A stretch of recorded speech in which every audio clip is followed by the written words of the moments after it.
हम मांग रहे जिनवाणी दो, हम मांग रहे जिनवाणी दो, जो सब जग की कल्याणी है, जो सब जग की कल्याणी है, जो सब जग की कल्याणी है।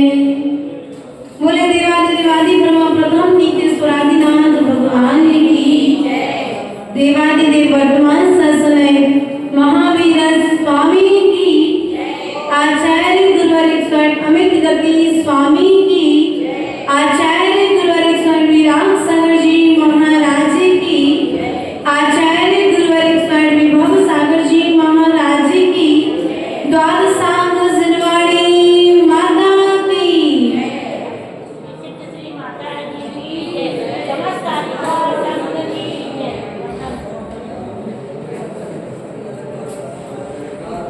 हे माँ जिनवाणी, तेरी जय हो, सदा विजय हो। तेरे विशाल नभ में श्रुत पुत्र का उदय हो। प्रिय आत्मन, कल हम सभी भगवान महावीर स्वामी जिनके शासन काल में हमें जन्म मिला, ऐसे भगवान वीर प्रभु का जन्म कल्याणक महोत्सव बड़े उत्साह के साथ मना रहे हैं।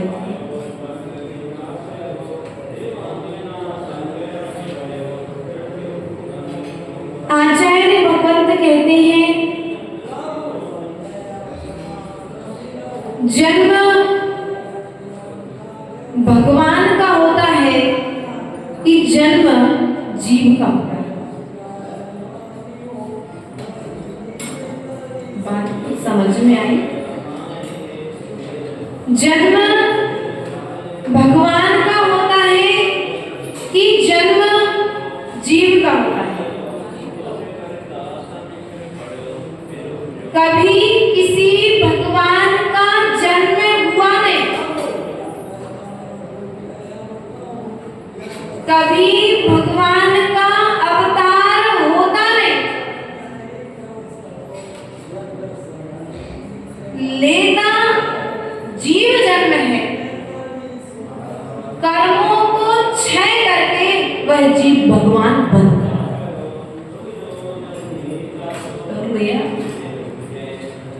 भगवान महावीर स्वामी का जन्म दिवस है। ये हम कहते आ रहे हैं, लेकिन जिनवाणी से तो पूछो, क्या भगवान महावीर स्वामी ने जन्म लिया था कि वीर महावीर स्वामी ने जन्म लिया? उन्होंने अपने कार्य के द्वारा, अपने आचरण के द्वारा, अपनी क्रिया के द्वारा उस महाव्रत का, अहिंसा महाव्रत का उपदेश दिया, जिस उपदेश को कभी आदिनाथ भगवान ने दिया। सिद्धांत भगवान महावीर स्वामी के नहीं है। ये जो सिद्धांत है, कहते भैया भगवान महावीर स्वामी के हैं, ये सिद्धांत भगवान महावीर स्वामी के नहीं है, अर्थात सिद्धांतों के महावीर स्वामी जो आदिनाथ अर्थात अनादिनाथ ने जो सिद्धांत कभी समूह में दिए थे, उन सिद्धांतों का आचरण करके भगवान महावीर भगवान बने। प्रिय बंधुओं, आज 10वीं कारिका के माध्यम से हम इस सामयिक पाठ में प्रवेश करेंगे।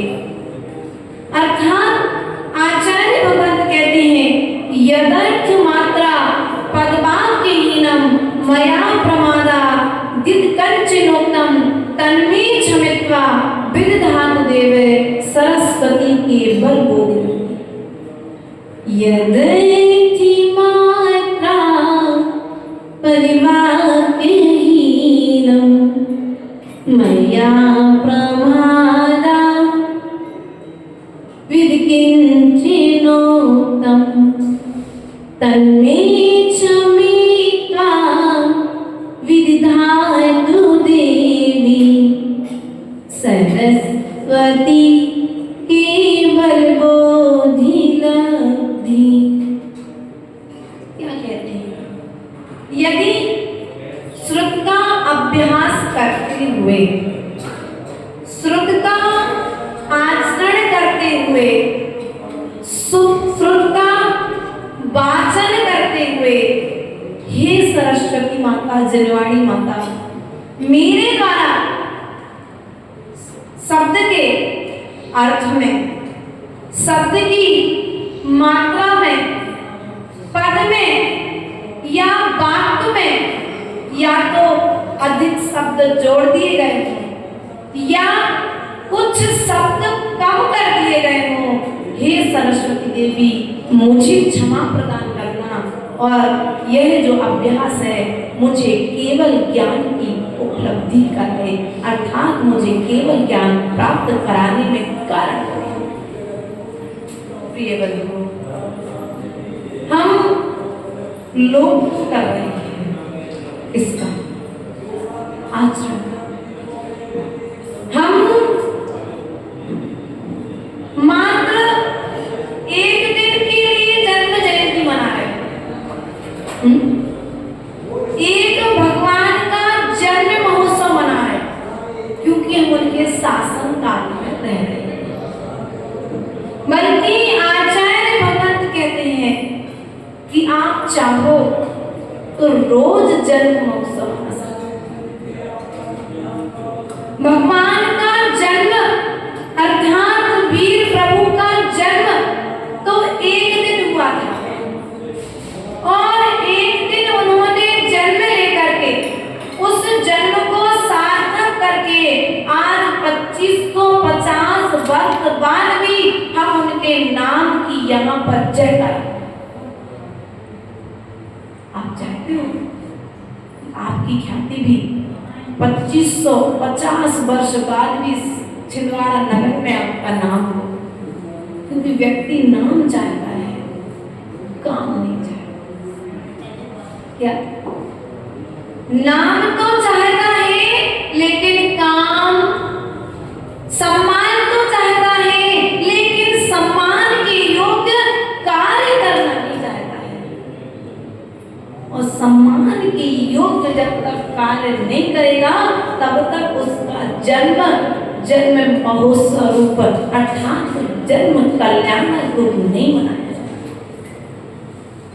एक ध्वजा आप शिखर पर फहराते हो कि भैया तो साल में एक दिन मंदिर की ध्वजा बदलते हो। क्यों? क्योंकि मंदिर पर लगी हुई ध्वजा आसपास के श्रावकों को यह याद करा रही है कि यह ध्वजा यहाँ पर जिनालय विराजमान।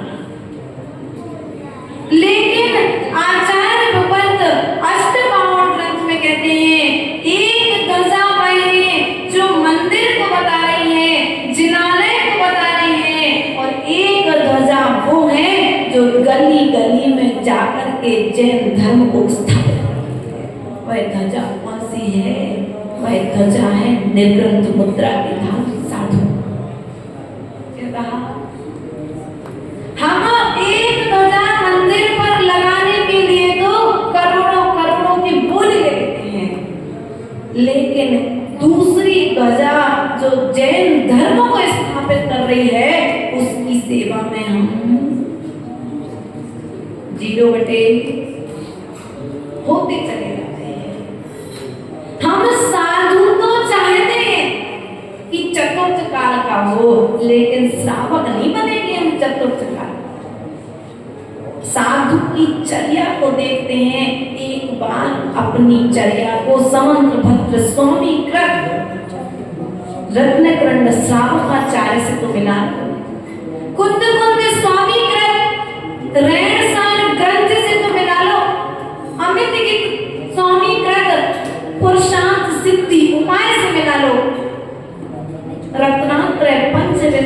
नाम का एक छोटा सा ग्रंथ है, उस ग्रंथों से अपने आचरण को मिला लो। दर्पण में तो मुख बहुत देखा है, लेकिन एक बार जिनवानी में अपने आचरण को निहार लो तो पता पड़ जाएगा कि तुम क्या हो और हम क्या। हम अपने आचरण से शून्य हैं, हम अपने कर्तव्यों से विमुख हैं और दूसरे को देखना चाहिए। उस समय था जब श्रावक चतुर्थकालीन थे तो साधु भी चतुर्थकालीन थे। ये पंचम काल है, लेकिन पंचम काल में भी भगवान महावीर स्वामी ने एक टाइम भोजन लिया तो साधु वर्तमान पंचम काल में हीन शयन होने के बाद में भी एक टाइम भोजन लेकर के देखो। गर्मी के दिनों में पता पड़ जाएगा। 9-10 बजे पानी पीने के पश्चात में पत्व तक नहीं पीना पानी।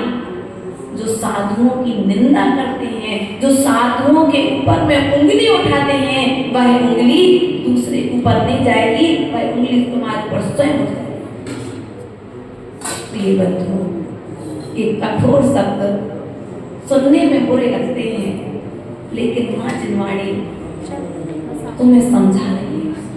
अभी भी मौका है, संभल जाओ, वरना फिर दुर्घटना से कोई बचाने वाला नहीं है। प्रिय बंधुओं, एक बार केस लॉन्च करके तो देखो। इस गर्मी में भी साधुओं के विहार चल रहे हैं, रास्ते में चल करके तो देखो कि क्या होती है। बिना पंखा, बिना कूलर और बिना एसी के रहना, केस लॉन्च करना। जो मुनियों की निंदा करते हैं वे एक दिन के मुनि बन करके बताते हैं। एक दिन आरिका का आचरण कर लें, अर्थात श्राविका होते हुए श्राविका की उत्कृष्ट अवस्था को प्राप्त करें। एक दिन के लिए अनुभूति करके देख लें कि मैं आरिका हूँ। 24 घंटे जिनवानी को हाथ में लेकर के तो देखो। ऐसी सद्बुद्धि भी कोई पुण्यात्मा जीव के पास में होती है। पापी जीवों के ज्ञान में ऐसी बुद्धि भी नहीं बसती। प्रिय बंधुओं, हम क्या कर रहे हैं? जो धर्म से विक्षेपित होते जा रहे हैं, हम स्वयं धर्म की ध्वजा को नीचे गिरा रहे हैं। क्या? हाँ, आप जैन हो, लेकिन यहाँ पर इस मंच पर बैठ करके ये बात हमें कहनी पड़ रही है, तुमसे ज्यादा श्रेष्ठ तो कोई चंडाल था, तुमसे ज्यादा श्रेष्ठ तो नाग नागिन का जोड़ा था, जिसने गुरु की बात पर श्रद्धान किया। वह कुत्ता था जिसने जीवनधर कुमार की बात का आचरण करके देव बन गया सुदर्शन नाम। वह नाग नागिन का जोड़ा था जिसने पारस कुमार के मुख से नमोकार मंत्र सुना। नमोकार मंत्र सुनना और सुनाना बात लगे, दोनों आपस में क्रिया हो रही है, लेकिन अगर अंदर में परिवर्तन नहीं आए तो दोनों चीजें बेकार है। उन्होंने क्या किया? नमोकार मंत्र सुना और भीतर में भावों में, लेकिन हमारी स्थिति है उस बताया था उस गोबर के कीड़े की।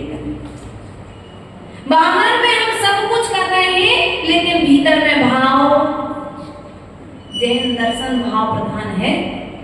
तो एक काम करो, भाव प्रधान है तो भावों से पेट भर लेना, भावों से रोटी खा लेना। ऐसा नहीं है। अष्टपाहड़ में चारित्र पाहड़ के अंतर्गत आचार्य भगवंत ने कहा द्रव्य लेके भी आवश्यक है और भाव लेके भी आवश्यक है।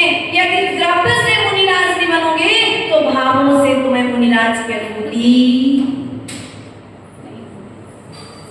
प्रिय बंधु, सुधरने का मौका है, समझने का मौका है, समझ जाओ।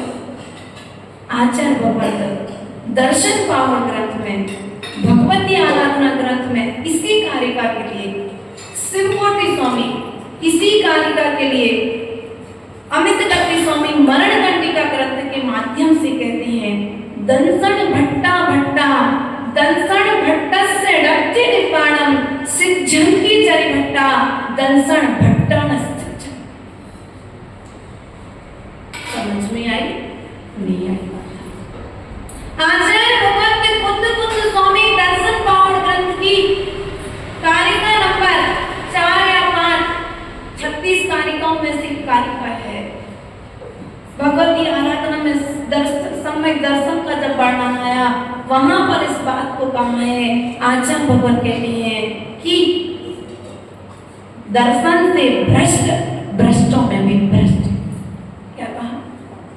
किससे भ्रष्ट? सम्यक दर्शन से भ्रष्ट व्यक्ति भ्रष्टों में भी भ्रष्ट है। चारित्र से भ्रष्ट व्यक्ति तो कल्याण कर सकता है, लेकिन जो श्रद्धा से भ्रष्ट है ना भूतो ना भविष्य वो 3 लोक में 3 काल में कभी कल्याण नहीं कर सकता। वह राजा श्रेणी जो होने वाला भावी तीर्थंकर है, लेकिन निंदा के प्रभाव से नरक में गया। कहां गया? मुनि निंदा के प्रभाव से, मुनि के ऊपर उपसर्ग करने के प्रभाव से कहां चला गया? और मुनिराज की वंदना करने के प्रभाव से तीर्थंकर प्रगति का बंद कर दिया। जीव जीव जीव सुनो, ध्यान दो। जीव एक ही है, जीव 2 है क्या? जीव एक ही है, एक वही जीव स्वयं के किए हुए कर्म फल से नरक के दुखों को भोग रहा है, वो वही जीव अपने किए हुए कर्म के फल से मोक्ष के सुख को भोगेगा। अर्थात तीर्थंकर प्रकृति को बांध करके सिद्धालय में जाकर के विराजमान हो जाएगा कर्मों से रहित। जीव जीव कर्म अलग अलग, क्रिया अलग अलग समय पर की गई क्रिया उस जीव को फल दे रही है। इसलिए हमारा आपसे विशेष विशेष कहना है, अभी भी संभलने का मौका है।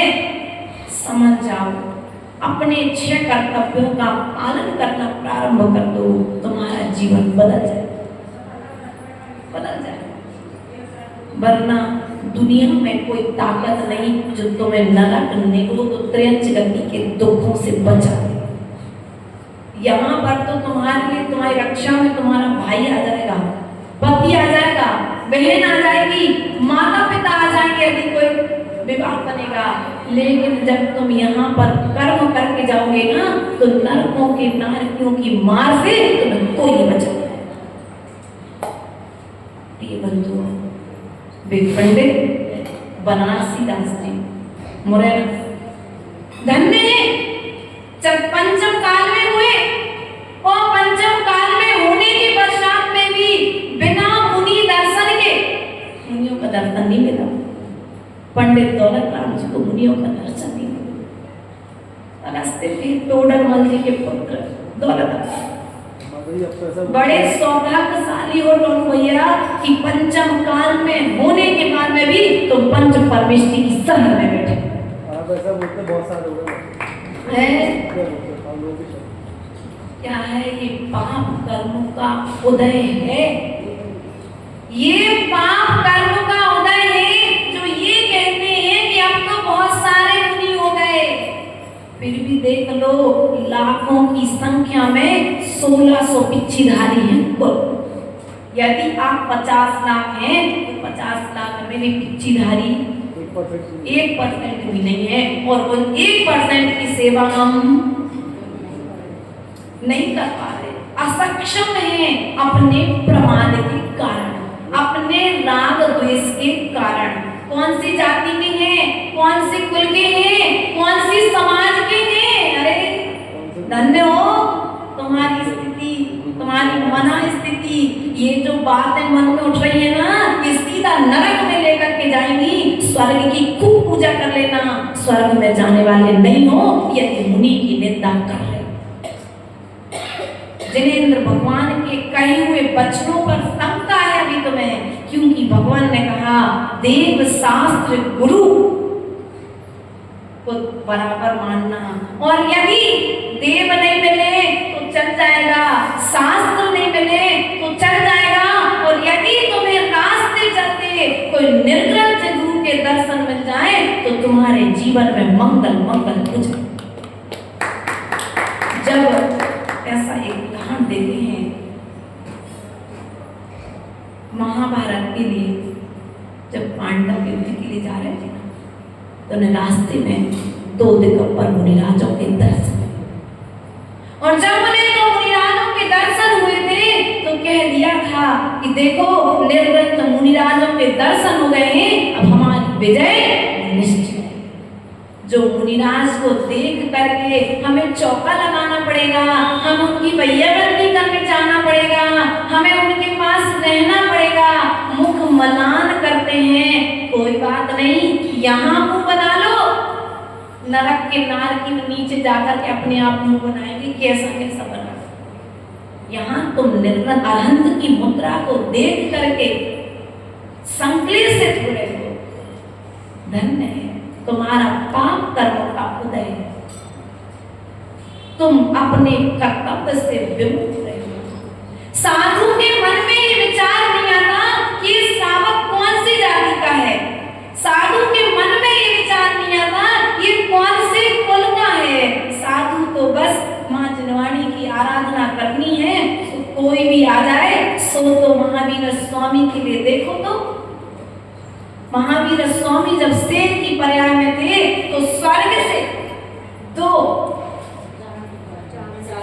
नहीं, दो आकाशगामी दीप्ति के धारी 2 मुनिराज आकर के उपदेश देते हैं। उस शेर का पुण्य तुमसे ज्यादा तीव्र है, तुमसे ज्यादा पुण्यवान वह शेर का जीव है जिसे दीप्तिधारी मुनिराजों का उपदेश मिला है, और उससे ज्यादा पुण्यात्मा वह जीव है क्योंकि वह सुन करके उसका आचरण करता है। उसने यह विचार नहीं किया कि मैं मांस भक्षण का त्याग करूंगा तो मेरा मरण हो जाएगा, उसने यह विचार कहा, यह मुनिराज ने कहा है मैं होने वाला भविष्य का भगवान हूँ और मैं मांस खाता हूँ, इस मांस खाने से मैं भगवान नहीं बन पाऊंगा, संसार से नहीं छूट पाऊंगा, दुखों से नहीं छूट पाऊंगा। तो वह शेर भी मुनिराज के उपदेश के प्रभाव से जंगल में रह करके घास खाता है, पत्तियां खाता है, और हम सांपों के लिए खाने के लिए कितनी चीजें हैं,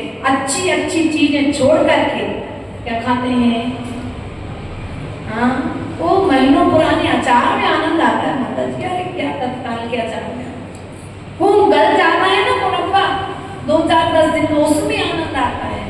क्यों? तो मांसपिंड है ना, उसमें जीवों की बहुलता हो चुकी है। अब तो आम का स्वाद नहीं ले रहे तो उन जीवों का स्वाद, और अपने आप को महान, हम तो घर का बना खा रहे हैं, घर का बना के खा रहे हो तो शुद्ध खाओ, शुद्ध खाओ। आचरण की बात भगवान महावीर स्वामी ने समोचरण में कही है, और जो बात हमने समोचरण में कही है वही बात हमको यहाँ हम आपको बताने का प्रयास करें। पंडित दौलत राम जी और बनारसी दास पंडित जी चले गए, लेकिन तरसते रहे कि मुझे मुनिराज का दर्शन हो जाए, यदि मुझे एक बार मुनिराज का दर्शन हो जाएगा तो मैं मुनि बन जाऊंगा। क्या बन जाऊंगा? छेड़ाला जैसा महान ग्रंथ पंडित दौलत राम जी ने दिया है हम सभी के लिए। अब उनका यह ग्रंथ बताता है कि वे कितने महान चिंतन के धारी।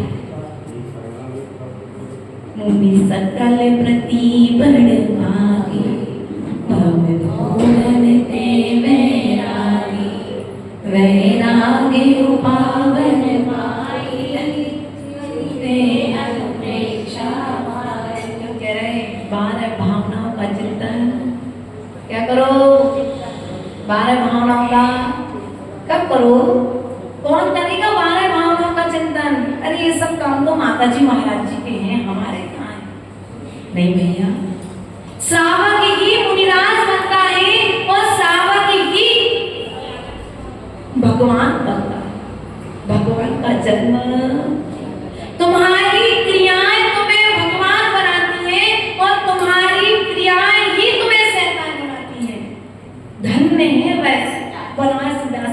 थी तो विचार करते थे, साधु की दर्शन को मैं पाता नहीं।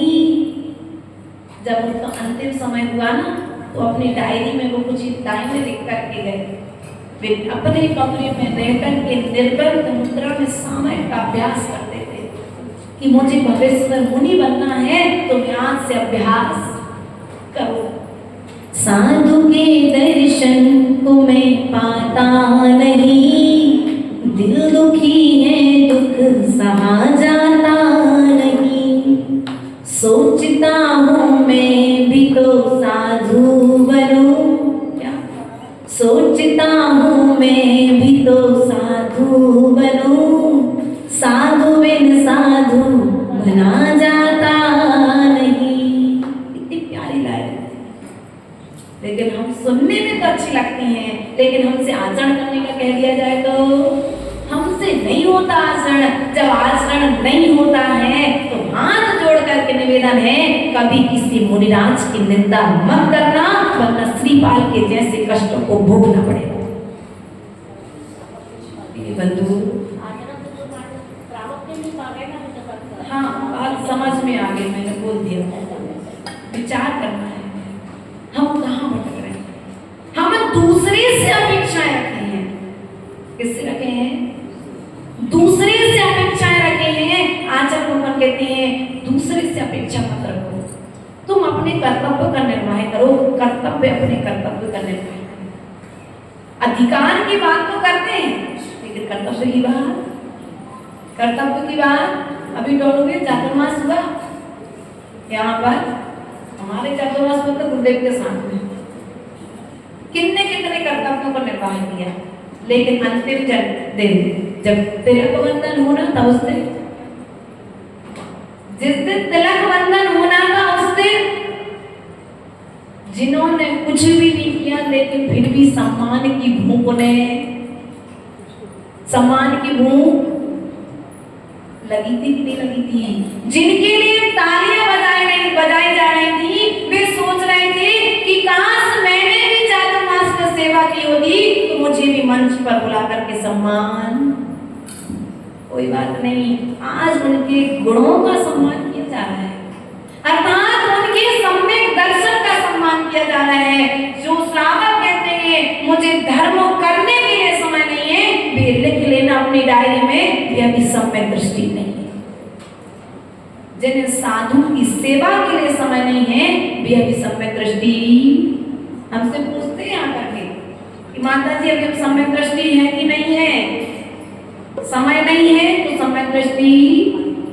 भरत चक्रवर्ती जिसके घर में पुत्र रत्न की प्राप्ति हो गई, आयुध सालों में चक्र रत्न की प्राप्ति हो गई, लेकिन वह चक्रवर्ती भी अपने उस चक्र रत्न को और पुत्र रत्न को छोड़ करके तीर्थंकर भगवान के समुद्र में जाते हैं। और हम कहाँ जाते हैं? सबसे पहले क्या करते हैं? धर्म को छोड़ते, बाकी फिर तो सब चीजें। प्रिय बंधु, आज समझने का मौका है। अभी तुम्हारे अंदर में, अभी तुम्हारी बुद्धि कार्य कर रही है, इसलिए समझ जाओ, सुधर जाओ, वरना फिर नरकों में जाकर के नारकी त्रियंश गति के दुख भोगोगे। तो त्रियंश गति के दुख देने वाले जीव तो उस समय याद आएगी कि काश हमने उस समय बात मान ली होती तो आज हम नरकों में होते क्या? नहीं। उस समय रोते हो जिस समय जीवन में दुख आता है भैया, जब परेशानी आती है उस समय तो हम साधु के पास पहुंच जाते हैं, लेकिन पाप करते समय नहीं जाते हम साधु के पास। पाप करते समय तो बड़ी खुशी के साथ पाप करते हैं। जब वह पाप हृदय में आता है, अब माता जी उपाय बता दो, महाराज जी उपाय बता दो। क्यों? जब पाप कर रहे थे उस समय उपाय पूछने नहीं आए, तब जब हम उपाय बता रहे थे उस समय उपाय को माना। उस समय कहा था भैया जुआ नहीं खेलना, उस समय तो बात समझ में। लेकिन अब उस जुआ खेलने का प्रभाव तुम्हारे उदय में आया, सब उसका क्या करने आ गए, निवारण करने के लिए। आचार्य भगवान कहते हैं तुम 6 कर्तव्यों का मात्र पालन करो। तुम्हारे नगर में साधु नहीं है, लेकिन फिर भी अपने दरवाजे पर खड़े हो जाओ। चले जाओ जबलपुर साइड, सागर साइड, ललितपुर, ये कुछ स्थान ऐसे हैं जहां पर नगर में साधु ना रहने पर भी व्रती श्रावक अपने दरवाजे पर खड़े होकर के पड़गान का इंतजार करते। और हम क्या करते हैं, विचार करना है। हम अभी कितने गहरे पानी में हैं, ये स्वयं को देखना पड़ेगा, स्वयं की काफी स्वयं को चेक करनी पड़ेगी, कोई दूसरा करने आने वाला। हम तत्काल को देख करके तत्काल का निर्णय नहीं लेते दोनों भैया। हमने तत्काल देखा, लेकिन राजा सैनिक ने तत्काल को देख करके तत्काल का निर्णय नहीं दिया। राजा सैनिक के सामने एक दृश्य है, राजा सैनिक के छायक सम्यक दर्शन की परीक्षा लेने के लिए स्वर्ग से 2 देव आ गए। पाठक जी ध्यान से सुनना, अब ये अध्यक्ष आप हो महासभा के, है ना। क्या कहा, राजा सैनिक को छायक सम्यक दर्शन हो गया भगवान महावीर स्वामी के समुसण में। मतलब छायक सम्यक दर्शन हो गया, उसके छायक सम्यक दर्शन की चर्चाएं स्वर्गों में होनी। तो किसी को पची नहीं, प्रशंसा हर किसी को पचती नहीं है। जो सम्यक दृष्टि जीव है वे तो पचा ले जाती है। तो 2 देव स्वर्ग से आए क्या करने, राजा सैनिक की परीक्षा। एक देव ने गर्भवती हालिका का भेष बनाया और एक देव ने मछली पकड़ते हुए एक मुनिराज का भेष बनाया, पिछी कमंडल भी रखी। ये दृश्य राजा सैनिक जब सम्मुसन से लौट रहा है तो वह देखता है, वो ये क्या है, तालाब किनारे एक दिगंबर मुनि और आरिका और मुनिराज भी जाल पकड़े हुए मछली पकड़ रहे हैं। ये कौन से पाप कर्म हो गए। और राजा सैनिक छायक सम्यक दृष्टि, उस रास्ते से उसे राज्य महल में जाना था, लेकिन उसने अपना रास्ता, क्योंकि मैं तो सम्यक दृष्टि हूँ, वात्सल्य अंग का पालन करने वाला हूँ, लेकिन मेरे साथ ये जो प्रजा है ये भटक जाएगी। उसने अपना मार्ग बदल लिया। सुनील भैया आगे आ जाओ, पे आप लोग आ जाओ, आगे से पीछे पीछे। उसने अपना मार्ग बदल लिया और मार्ग बदलने के पश्चात में पूरी प्रजा से सबको राजमहल में छोड़ करके आया। और जब छोड़ करके आया तो 4 मंत्रियों के साथ, कितने मंत्री थे, उन 4 मंत्रियों के पास में साथ में तालाब के किनारे मुनिराज के पास आया। कोई कपड़े लेके नहीं गया, साथ में कोई तलवार लेके नहीं गया। राजा सैनिक इतना भारी दृश्य देखने के पश्चात में भी तलवार और कपड़े लेकर के नहीं गया। राजा सैनिक विनय से जुड़े हुए दोनों हाथ लेकर, और जैसे ही उस कृत्य को करते हुए मुनिराज को देखा तो पता है क्या कहा उसने, नमोस्तु भगवान। क्या कहा। और हम क्या करते, सम्यक दृष्टि है ना, हम क्या करते, हम पाप को पालने की बात नहीं कह रहे, हम पाप के पोषण करने की बात नहीं कह रहे, हम आपसे ये कह रहे हैं आपके सम्यक दर्शन की परीक्षा लेने के लिए भी कोई दृश्य सामने आ जाए तो तुम सम्यक दर्शन के 8 अंगों का पालन करना, वात्सल्य अंग का पालन करना, स्थितिकरण अंग का पालन करना, उपगुहन अंग का पालन करोगे तो जिन शासन जयवंत होता रहेगा, वरना दूसरे लोग तो जिन शासन को नीचे गिराना चाहे। राजा सैनिक ने मुनिराज के चरणों में जाकर के उन्हें नमोस्तु निवेदित किया और नमोस्तु निवेदित करने के पश्चात में उनसे कहा, हे भगवान मुझे दिख रहा है ये दृश्य, लेकिन फिर भी ये कोई पाप कर्म का उदय है जो मुझे ये दृश्य देखने में आ रहा है, लेकिन अब आप अगला कोई पाप कार्य ना करें और मेरे राज्य में चलिए, आपकी उचित व्यवस्था की जाए। आपके द्वारा यह जो आरिका गर्भवती हुई है, इस आरिका की सेवा हमारे रानी चिन्ना आदि रानियां करेंगी। आप बिल्कुल निर्मुख हो। इस तरह से पुत्र की तरह प्रेम रखने वाला कोई धर्मात्मा है पंचम काल? अपनी संतान से तो प्रेम करते हो, लेकिन जिन शासन की ध्वजा को जो लेकर के चल रहे हैं, महावीर की संतान से प्रेम करते कि नहीं करते?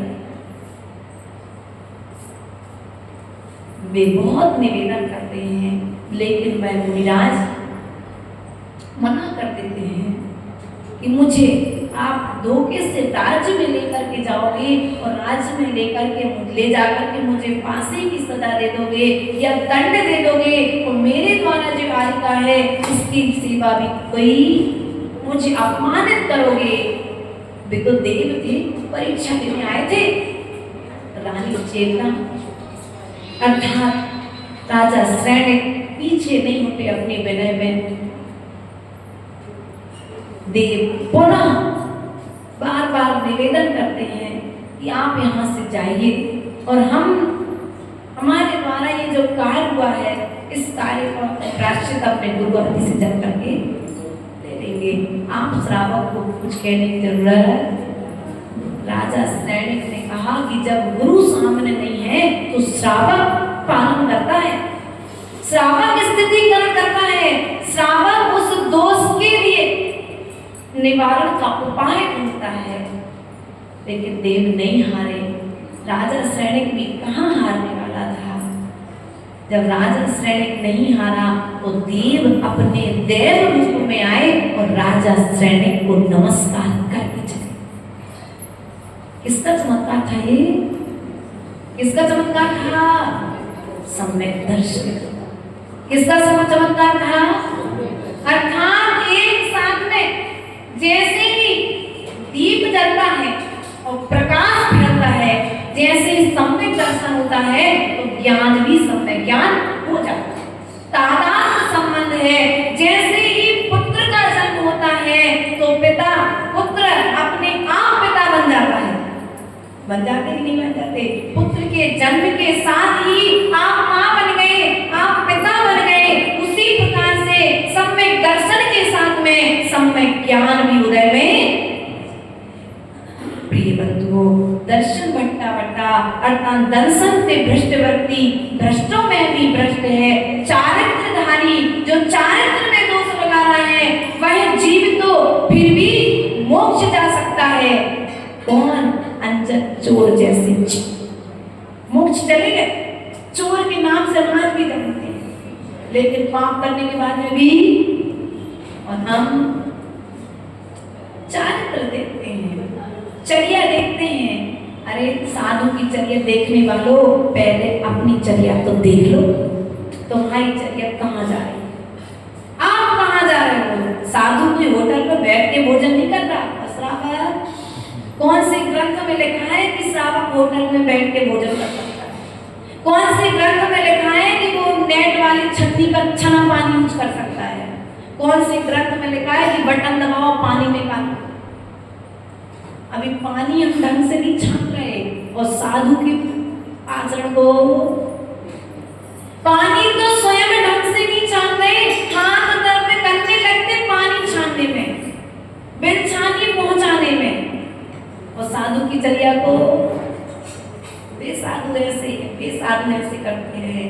ध्यान रखना, इस मुख से यदि किसी के गीत गा सको तो गीत गाना, लेकिन निंदा रूप कभी किसी साधु की गाली, साधु को गाली नहीं देना। आप साधु को गाली नहीं दे रहे हैं, आप महावीर के पुत्र को गाली दे रहे हैं, महावीर के शासन के पालन करने वाले को गाली दे रहे हैं।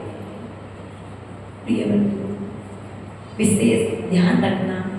हम कहते हैं हम जिन शासन को आगे बढ़ा रहे हैं, लेकिन आगे बढ़ाने का तरीका हमारा सही नहीं है।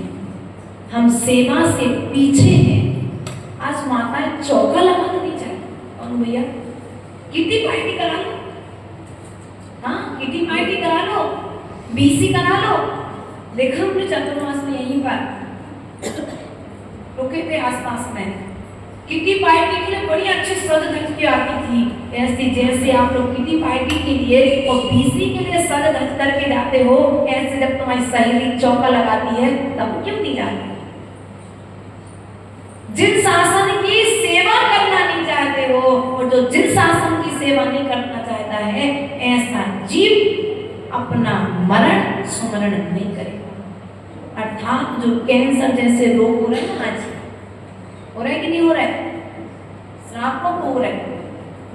क्यों हो रहा है? क्योंकि या तो कानों से सुना है या फिर मुख से बोला है। कानों से सुना है या मुख से बोला है।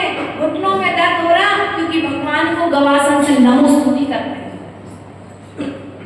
जो विधि बताई गई है कि स्त्रियां पंचांग नमस्कार तो कर सकती है ना, लेकिन पंचांग नमस्कार अब तुम भगवान को जब पंचांग नमस्कार नहीं करोगे तो वे पाँव भी तुम्हारा साथ।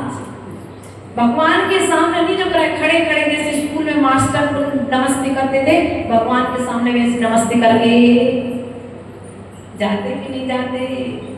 बड़ा उपकार किया तुमने भी मंदिर आ गए। भगवान के ऊपर क्या अपने ऊपर है? भगवान के ऊपर उपकार कर रहे हैं मंदिर में आकर के चौका लगा करके।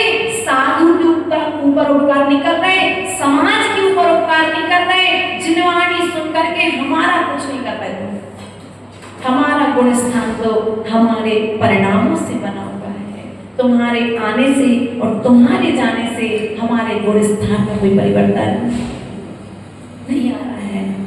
प्रिय बंधुओं, सुधर जाओ, सुधर जाओ, अभी भी मौका है, वरना आज तुम साधु को पानी नहीं दोगे, कल तुम्हें भी पानी देने वाला। ये हम नहीं कह रहे, देखो माता की बंधुआ अपन बंधुआ नहीं देते, अपन तो जिनवाणी की बात को बताते। माँ जिनवाणी ये सब कह रही है कि आपको आज भी पंचम काल जरूर है। पंच परमेष्टि की शरण में आए हो तो पंच परमेष्टि में भी अरहंत तुमको नहीं मिले। मिले क्या? अरहंत परमेष्टि मिले क्या? सिद्ध परमेष्टि मिले क्या? तब दो नहीं मिले तो पंचम काल में कितने मिले? मात्र तीन। तीन में भी मात्र 1600 में से 100 आचार्य हैं। कितने आचार्य हैं? 100 आचार्य हैं। उन 16 में से भी कुछ 50 उपाध्याय हैं। कितने उपाध्याय हैं? और बाकी साधुओं में भी लगभग 600 से 700 साधु हैं निर्णय मुद्रा के धारी। और उसमें से जो शेष बचे वे समस्त आरिका हैं, क्षुल्लक क्षुल्लिक आदि वस्त्रधारी आदि की श्रेणी में आ गए। तो कहने का तात्पर्य है आज भी तुम्हें मौका मिल जाता है तो सेवा कर लो, वरना फिर तुम्हें भी सेवा करने वाला कोई मिलने वाला है। क्योंकि पुण्य रहेगा तो सेवक मिलेंगे और पुण्य नहीं रहेगा तो घर में झाड़ू लगाने वाले भी काम छोड़ के भाग जाती कि नहीं भाग जाती? इस पे ध्यान रखो। तत्काल घर में देख लो, कहीं बाहर देखने की जरूरत। आज तुम नमोकार मंत्र सुना दो किसको? बच्चे को। वो बच्चा तुम्हारे लिए अंतिम समय में तुम्हारे कान में नमोकार फुर्सत नहीं है सुनी भैया बच्चों को संस्कार देने। ऑटो जी होता है घर में, कितनी बार नमोकार मंत्र सुना दे? फुर्सत नहीं है माता जी दुकान से, बाजार से, आदि आदि बाहर के कामों से। ध्यान रखना पार्वती जी। आज तुम उस पोते को हाथ पकड़ करके जिनाले लेकर के आओगे तो जिस दिन तुम चल नहीं पाओगे ना तो वो पोता कहेगा दादाजी चलो आज हम आपको मंदिर ले चलते। आज तुम उसे बिनती सुनाओगे तो अंतिम समय में वह बच्चा भी तुम्हें बिनती सुनाएगा। वह बच्चा तुम्हारे लिए समाधि मान सुनाएगा। वह बच्चा तुम्हारे कानों में नमो का सुनाएगा। तो प्रयोग करके देख लो कि माँ जिनवाणी कह रही है, क्योंकि अपनी अपनी करनी का फल इस जन्म में ना सही पर इसलिए कार्य करते हुए उस कार्य की ओर दृष्टि डालो कि जो कार्य कर रहे हैं इस कार्य का भविष्य में मुझे वाला है। दुकान तो खोली पड़ जाते हैं जी, और दुकान खोली और दुकान खोलते समय माल लाते समय यह तो विचार किया कि दुकान से कम उठेगा कि ज्यादा उठेगा। जो माल ज्यादा बिक जाएगा उस माल को लेकर के आ गए, जो कम बिकेगा उस माल को दुकान पे भी लेके नहीं आते हो। तो जिन कार्यों से तुम्हारा संसार बढ़े, जिन कार्यों से तुम्हारा पाप बढ़े, जिन कार्यों से तुम्हारे जीवन में दुख आए, ऐसे कार्यों को ज्यादा क्यों करते हो? यदि कार्य की दुकान के व्यापार की वृद्धि के लिए विचार करते हो तो आचार्य भगवान कहते हैं संसार के छूटने के लिए भी उपायों की ओर दृष्टि करो, अपने किए हुए कार्य की ओर दृष्टि करो। अर्थात आचार्य भगवान गुरुदेव कहते हैं कि पाप से घृणा करो, पापी से घृणा। किससे? बोल तो दो। पाप से, पापी से, पापी से घृणा नहीं करना है, पाप से घृणा करना है। जो पाप तुम्हें दूसरे के अंदर देखने में बुरा लग रहा है वो पाप मैं कभी जीवन में नहीं करूंगा, ऐसा संकल्प यदि साधोगे तो आपका मनुष्य पर्याय पाना या श्रावक कुल पाना, भगवान जिनेंद्र देव की शरण पाना, जिनवाणी की शरण में आना सार्थक होगा। वरना फिर सब कुछ आप समझदार हैं। इन्हीं भावनाओं के साथ में बोले परम पूज्य आचार्य गुरुवर 108 विभव सागर जी महाराज जी की अहिंसा में विश्व धर्म की। जिनवाणी के ज्ञान ते सूझे लो तारो, सोवाणी मस्तक नमो सदा दिन हो दो। हे जिनवाणी भारती तो जगो दिन ने, जो तेरो शरणागति सो पावे सुझे। जीव भज कर अंत को गुरु सेवा निर्गल, दया धर्म पालो सदा ये मोक्ष का फल।